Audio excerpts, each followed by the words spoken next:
আসসালামু আলাইকুম। আমরা চিনি মসজিদের অভ্যন্তর ভাগে প্রবেশ করেছি।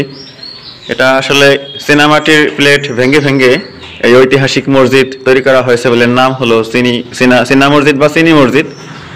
মসজিদে চিনি মসজিদ কথাটা লেখা রয়েছে, কিন্তু অনেকে এটাকে মূলত চীনা মসজিদ কিন্তু চিনি মসজিদ হিসেবে নাম হিসেবে স্বীকৃতি পেয়েছে এটা। আর এই যে আমি একেবারে কাছ থেকে দেখাচ্ছি, এই যে চীনামাটির প্লেট ভেঙে ভেঙে প্লেটের যে ভিতরে ডিজাইন পর্যন্ত রয়ে গেছে। এই যে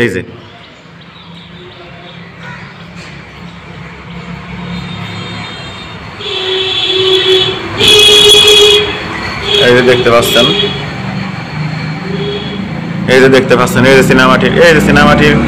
চীনামাটির যে প্লেটের যে কারো কাজ তা পর্যন্ত কিন্তু এখানে রয়ে গেছে।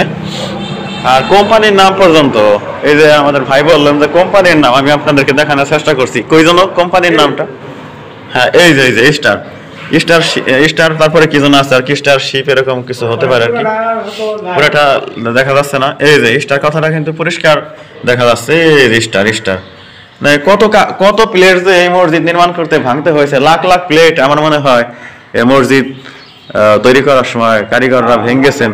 এটা কত ওই সময়কার কত খরচ? 1800 কত সনে, 62 না 63 কত টাকা খরচ হয়েছে? 3 লাখ কত হাজার জন্য।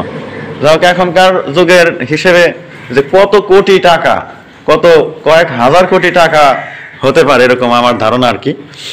তো এই যে দেখুন, এই যে প্লেট ভেঙে ভেঙে কিভাবে কারিগরেরা মানে বালি মাটি সুরকি মিশিয়ে এই যেভাবে ভেঙে ভেঙে এই যে কিভাবে, এই যে আমি হাত বুলিয়ে দেখাচ্ছি, এই যে কিভাবে মসজিদটা তৈরি করছে, কি তার কারো কাজ, কি নান্দনিক সৌন্দর্য এই মসজিদের, যা অভাবনীয়।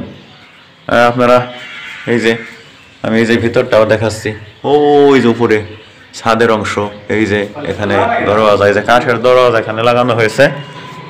আর এই যে এখানে যে পিলার বা থাম আর কি, দেখুন থামের নিপুণতা কিরকম। থামের ভিতরে কিন্তু একেবারে কুচি কুচি করে থামটাকে একবার প্লেন করা হয়েছে। থামের অংশটা খুব সুন্দর। এই যে আপনাদেরকে থামগুলো দেখাচ্ছি, দেখুন এই যে থাম, টাইলস নয় এগুলো। এই দেখুন, এই যে ওই সময়কার চীনামাটির প্লেট। আবার এই যে কাঁচ বালি পাথর, সম্ভবত বালু পাথর। এই যে বালু পাথরগুলো কি ঝিকমিক করছে, কাঁচের মতো দেখা যাইতেছে। এখানে এই যে অরিজিনাল এই যে আয়নার যে কাঁচ, ওরকম মানে ভিতরে ছবি দেখা যায় এমন কাঁচ এই যে গেটের ভিতরে লাগানো আছে। আবার ওই যে ওই পাশে ঝিকমিক করছে সিলভার কালার, আমি দেখাচ্ছি ওই যে উপরে সিলভার কালার যে কাঁচগুলো, কাঁচ বালি।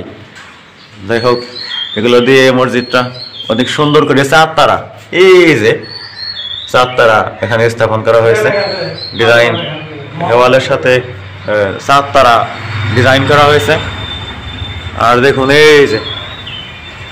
এই যে দরজার উপরের অংশ কতই না সুন্দর। এই যে আরবিতে এখানে বেশ কিছু লেখা আমি দেখতে পাচ্ছি।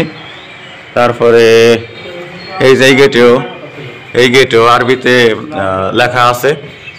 তারপরে এটা কি লেখাটা ভাই? এটা লেখাটা কি? ইয়া আল্লাহ, তাই না? হ্যাঁ, ইয়া আল্লাহ, এই লেখাটা কি? ইয়া আল্লাহ।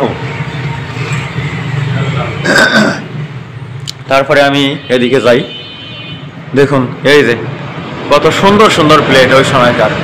1862 সন, তাই না? 1863 সনের মসজিদ। ওই সময় ব্রিটিশ পিরিয়ড ছিল বাংলাদেশে। তো ওই সময় আমাদের দেশে বা বিদেশে যে প্লেটগুলো তৈরি হতো, ওগুলো এখানে এনে ভেঙ্গে ভেঙ্গে এই সব কিছু তৈরি করা হয়েছে। মানে এটা ভাবাই যেন কেমন লাগে।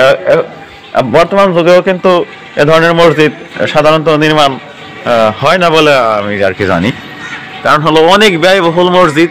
ওই যে উপরে দেখুন মিনারগুলো, কি সুন্দর মিনার। ওই যে পাশে অনেক মিনারের উপর বাতি। আবার এই যে সিঁড়িটা কি সুন্দর। এই যেখানে এই যে দেখুন, এই যে এখানে হলো গেট, মূল গেট। সেই গেটের উপরে আবার ওই যে দেখুন ওই যে মিনার, ওই যে কি সুন্দর দেখাচ্ছে। আমি একটু উপরে উঠে আপনাদেরকে দেখানোর চেষ্টা করতেছি। দেখুন এই যে এখানে যে কি সুন্দর কারো কাজ করা, এই যে উপরের দিকে ওই যে উঠে গেছে, আর উপরে উঠে দেখাচ্ছি। আমি উপর থেকে দেখি মসজিদটা কেমন সুন্দর দেখা যায়। উপরে উঠলে নিশ্চয়ই আর অনেক সুন্দর লাগবে। এই যে আমি উঠে গেছি প্রায়।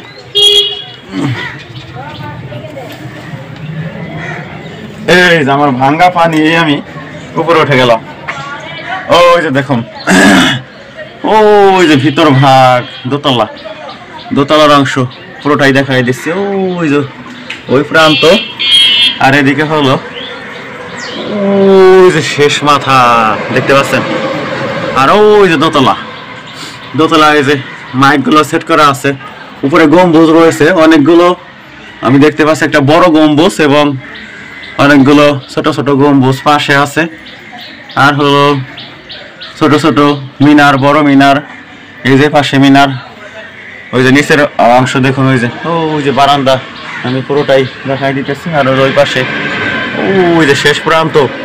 তো এটা হলো আমি যেখানে উঠেছি, এটা হলো মানে মূল যে গেট, সেই গেটের উপরে আবার এরকম মানে গম্বুজ দেওয়া হয়েছে। ওই যে আমার মাথার উপর ওই যে দেখুন গম্বুজের অংশ, গম্বুজের ভিতরকার যে একেবারে পূর্ণ গোলাকার নয়, একদিকে লম্বা, দেখতে খুব সুন্দর লাগতেছে।